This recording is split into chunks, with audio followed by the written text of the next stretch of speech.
창밖으로 한강이 내려다 보이는 근사한 아파트에서 따뜻한 햇살을 맞으며 커피 한 잔을 마시는 당신의 모습. 누구나 한 번쯤은 이런 경제적 자유와 시간적 여유를 꿈꾸며 가슴 벅찬 미래를 그려봅니다. 누구 앞에서도 당당하고 여유로운 내 모습을 상상하면 입가에 미소가 번지죠. 하지만 냉정하게 자문해 보십시오. 그 찬란한 미래를 위해 오늘 당신은 구체적으로 무엇을 하셨나요? 혹시 어제도 그저께도 계획만 거창하게 세우다 결국 아무것도 하지 못한 채 자책하며 잠들지는 않으셨나요? 나는 왜 이렇게 의지가 약할까? 나는 왜 이리 게으른 성격일까라며 스스로를 몰아세우고 계신다면 이제 그 자책을 멈추셔도 좋습니다. 당신이 게으른 것이 아니라 당신의 뇌가 공짜 보상에 중독되어 진짜 행동을 거부하고 있을 뿐입니다. 뇌과학은 우리에게 충격적인 진실을 알려줍니다. 우리가 멋진 미래를 상상할 때 뇌에서는 실제로 그 일이 일어난 것처럼 행복 호르몬인 도파민이 펑펑 터져 나옵니다. 문제는 뇌가 상상과 현실을 완벽하게 구분하지 못한다는 점입니다. 유튜브로 성공한 사람들의 영상을 보며 대리 만족을 느끼는 순간 당신의 뇌는 이미 목표를 달성했다고 착각하고 보상을 받아버립니다. 보상을 이미 받은 뇌는 이제 힘들게 몸을 움직일 이유가 없다고 판단합니다. 이것이 바로 당신이 야망은 크지만 정작 실행은 제자리 걸음인 진짜 이유입니다. 이러한 마음의 나태함을 다산 정약용 선생은 심신의 방치라고 꾸짖으셨습니다.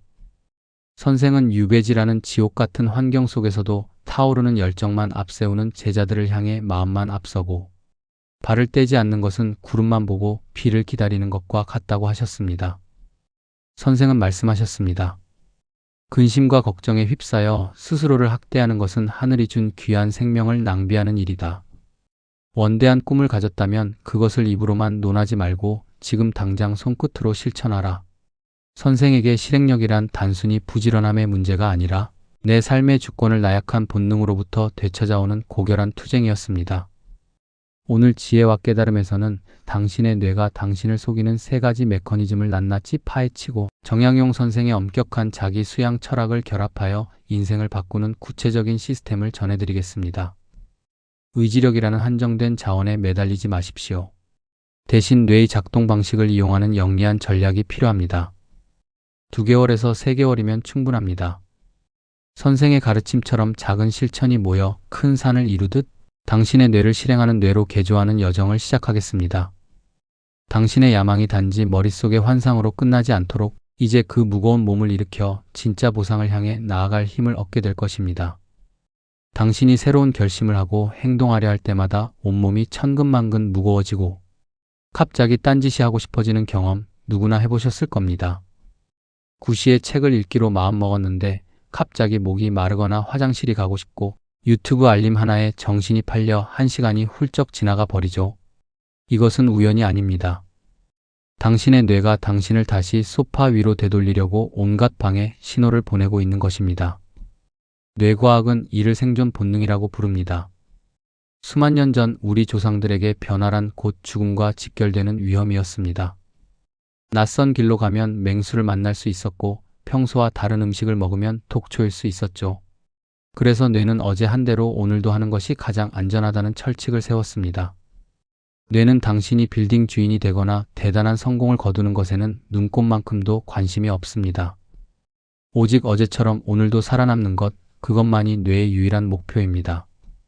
새로운 공부를 시작하거나 새벽에 일어나는 행위는 뇌 입장에서 보면 엄청난 에너지 낭비이자 생존을 위협하는 돌출 행동일 뿐입니다.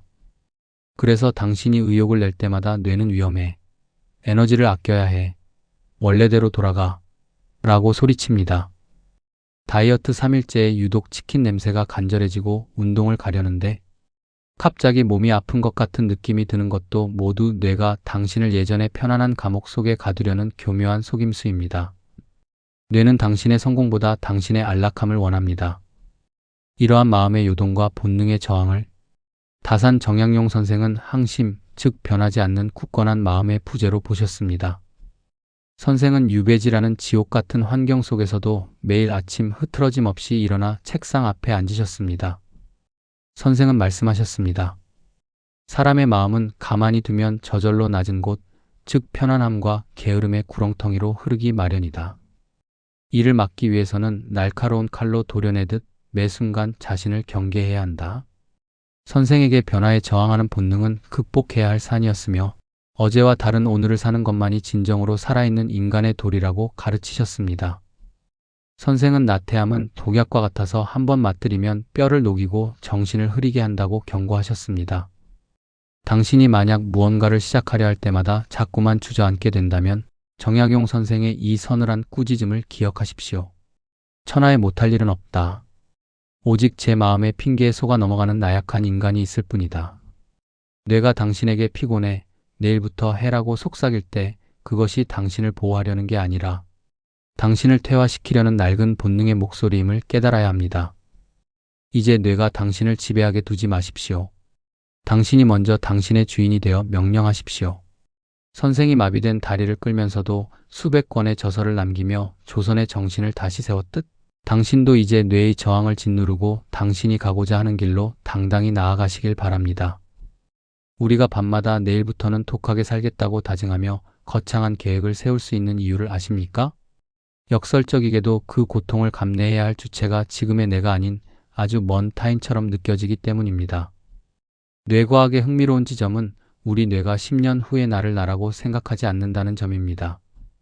뇌 스캔 실험 결과 미래의 자신을 떠올릴 때 뇌는 사랑하는 가족이나 친구를 생각할 때보다 오히려 생판 모르는 남을 생각할 때와 비슷하게 반응했습니다. 그래서 당신은 이렇게 생각하게 됩니다. 나중에 내가 열심히 하겠지. 미래에 내가 알아서 하겠지. 지금 당장의 달콤한 쇼츠 영상 30분이 10년 후 한강뷰 아파트보다 훨씬 매력적으로 느껴지는 이유는 지금의 즐거움은 나의 일이고 미래의 보상은 남의 일이기 때문입니다. 오늘 할 일을 내일로 미루는 행위는 사실상 가장 친절해야 할 자기 자신에게 가장 귀찮은 짐을 떠넘기는 무책임한 행동과 같습니다. 인간은 멀리 있는 큰 보상보다 눈앞의 작은 사탕 발림에 압도적으로 취약하도록 설계되어 있습니다. 이것이 당신이 저축을 못하고 운동을 미루며 공부를 내일로 기약하는 진짜 심리 구조입니다. 미래의 나는 당신에게 아주 낯선 이방인일 뿐입니다. 하지만 뇌과학자들은 해결책 또한 찾아냈습니다. 나이 든 자신의 모습을 생생하게 합성한 사진을 본 사람들은 저축률이 2배 이상 늘어났습니다. 미래의 나를 구체적이고 살아있는 존재로 인식할 때 뇌는 비로소 오늘의 나태함에 죄책감을 느끼고 책임을 지기 시작하는 것입니다. 이러한 무책임한 미루기를 다산 정약용 선생은 자기를 속이는 도둑질이라고 강하게 꾸짖으셨습니다. 선생은 유배지에서 자식들에게 보낸 편지에서 오늘 한 가지 선행을 미루면 평생의 공덕을 잃는 것이요. 오늘 공부 한 자를 걸으면 평생의 지혜가 흐려지는 것이다라고 하셨습니다. 선생은 말씀하셨습니다. 어린 시절에 내가 늙은 나를 만들고 오늘 아침에 내가 저녁의 나를 결정한다. 어찌 미래의 나를 남이라 하여 홀대하는가? 그것은 제 몸을 칼로 베는 것보다 더 잔인한 짓이다. 선생에게 미래의 나란 남이 아니라 내가 정성을 다해 가꾸고 지켜내야 할 가장 귀한 손님이었습니다. 당신이 만약 나중에 하면 되지라는 생각에 빠져 있다면 정약용 선생의 이 준엄한 경고를 가슴에 새기십시오. 세월은 화살과 같아 머물지 않으니 오늘을 허비하는 자는 반드시 훗날 피눈물을 흘리며 후회하게 될 것이다. 뇌가 당신에게 미래에 내가 알아서 할 거야 라고 속삭일 때 그 목소리는 당신을 파멸로 이끄는 유혹의 노래임을 알아차려야 합니다.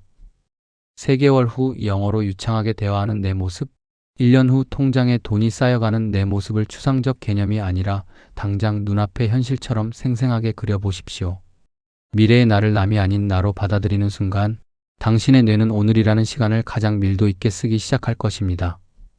많은 분이 나는 완벽주의자라서 준비가 덜 되면 시작을 못해라고 말씀하십니다.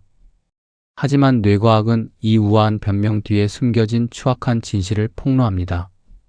그것은 완벽주의가 아니라 실패의 두려움으로부터 자신을 보호하려는 비겁한 자기 보호 본능일 뿐입니다. 뇌에게 실패는 생존을 위협하는 거대한 공포 신호입니다. 그래서 뇌는 실패할 가능성이 조금이라도 있는 일은 아예 시작조차 하지 못하도록 막아섭니다. 더 완벽한 계획을 세워야 해. 지금은 때가 아니야 라는 생각들은 사실 실패했을 때 능력이 없어서가 아니라 준비가 부족해서야 라고 도망칠 구멍을 미리 파두는 뇌의 교묘한 방어 기제입니다.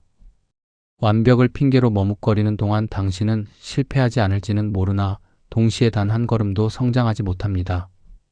이러한 나약한 완벽주의를 다산 정약용 선생은 실천 없는 공론이라며 매섭게 꾸짖으셨습니다. 선생은 유배지에서 학문에 정진하며 입으로만 도리를 논하고 손 하나 까딱하지 않는 선비들을 향해 종이 위에 글자가 밥을 먹여주더냐, 머릿속에 구상이 집을 지어주더냐라고 일갈하셨습니다. 선생은 말씀하셨습니다. 천하의 모든 일은 시작이 반이 아니라 시작이 전부다. 완벽한 때를 기다리는 자는 평생 제자리에 머물 것이요. 부족하더라도 일단 바를 때는 자만이 산 정상에 오를 수 있다.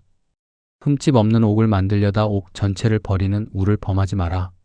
선생에게 진정한 공부와 삶은 완벽한 계획이 아니라 투박하더라도 지금 당장 실행에 옮기는 실사구시의 정신이었습니다.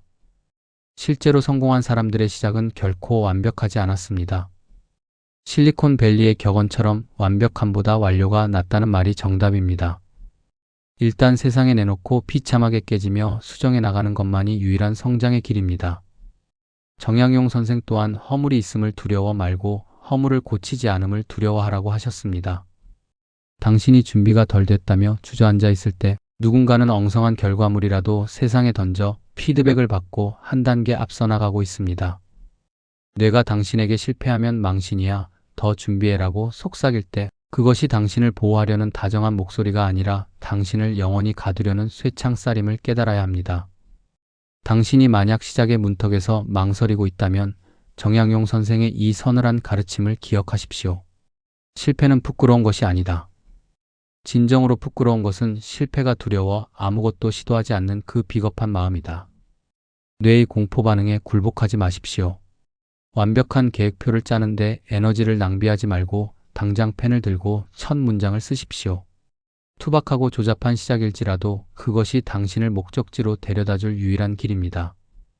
선생이 척박한 땅에서도 끊임없이 붓을 놀려 세상을 바꾸셨듯 당신도 이제 완벽이라는 허상을 깨부수고 실행의 바다로 뛰어드시길 바랍니다. 이제 우리는 분명히 알았습니다. 당신이 미루는 이유는 의지가 박약해서가 아니라 뇌의 생존 본능과 보상 체계에 휘둘리고 있었기 때문입니다. 하지만 뇌는 의지력으로 이길 수 없습니다. 의지력은 아침에 충만했다가 저녁이면 방전되는 일회용 배터리와 같으니까요. 뇌를 이기는 유일한 방법은 의지가 개입할 틈이 없는 시스템을 구축하는 것입니다. 그 핵심이 바로 2분 시작 공식입니다. 거창한 목표는 뇌를 공포에 질리게 하지만 딱 2분만 하자는 제안에는 뇌도 방어벽을 낮춥니다. 운동복을 입는 데는 2분도 걸리지 않습니다. 책 한 페이지를 읽는 것도 영어 단어 하나를 외우는 것도 2분이면 충분합니다. 일단 시작하면 관성이 생기고 그 관성이 당신을 목적지까지 끌고 갈 것입니다. 이러한 실천의 지혜를 다산 정약용 선생은 적소성대, 즉 작은 것이 쌓여 큰 것을 이룬다는 섭리로 가르치셨습니다. 선생은 유배지의 척박한 땅을 일구며 제자들에게 천리 길도 한 걸음부터라는 말은 진부한 격언이 아니라 우주의 진리다. 오늘 당장 할 수 있는 지극히 작은 일에 정성을 다하라고 강조하셨습니다. 선생은 말씀하셨습니다. 티끌이 모여 태산이 되고 낙숫물이 바위를 뚫는다. 큰 공을 세우려 조급해하지 말고 매일 아침 세수하듯 당연하게 행하라. 의지로 버티는 것은 부러지기 쉬우나 습관으로 굳어진 것은 천하도 흔들 수 없다. 선생에게 위대한 성취란 매일의 사소한 반복이 빚어낸 결정체였습니다. 이제 당신의 환경을 설계하십시오. 알람 시계를 침대에서 멀리 두어 강제로 몸을 일으키게 만들고 공부할 책은 미리 펼쳐 두십시오. 만약 아침에 커피를 마시면 단어 하나를 외운다는 식으로 특정 조건과 행동을 연결하는 조건-행동 공식을 만드십시오. 뇌가 고민할 틈을 주지 않고 자동으로 움직이게 만드는 것입니다. 정약용 선생은 이를 즉 매 순간 깨어있어 스스로를 다스리는 삶의 태도로 승화시키셨습니다. 선생은 환경에 지배당하는 자는 짐승과 같고 환경을 다스리는 자는 성인과 같다고 하셨습니다. 당신의 나약함을 탓하지 말고 당신의 환경을 의심하고 고쳐나가십시오. 오늘 밤, 내일 아침에 실행할 딱 2분짜리 작은 일 하나만 정하십시오. 완벽할 필요도 거창할 필요도 없습니다. 그저 시작만 하면 됩니다. 2개월, 3개월이 지나면 그 작은 움직임이 당신의 뇌 신경회로를 완전히 재구성할 것입니다. 1년 뒤 당신은 더 이상 해야 하는데라고 말만 하는 사람이 아니라 이미 그 일을 해내고 있는 완전히 다른 사람이 되어 있을 것입니다. 정약용 선생이 풋 한 자루로 조선의 어둠을 밝히셨듯 당신의 작은 이분이 당신의 인생을 찬란하게 바꿀 것입니다. 당신의 야망을 현실로 만드는 것은 거창한 결심이 아니라 오늘 당장의 작은 실천입니다. 지금까지 지혜와 깨달음이었습니다. 감사합니다.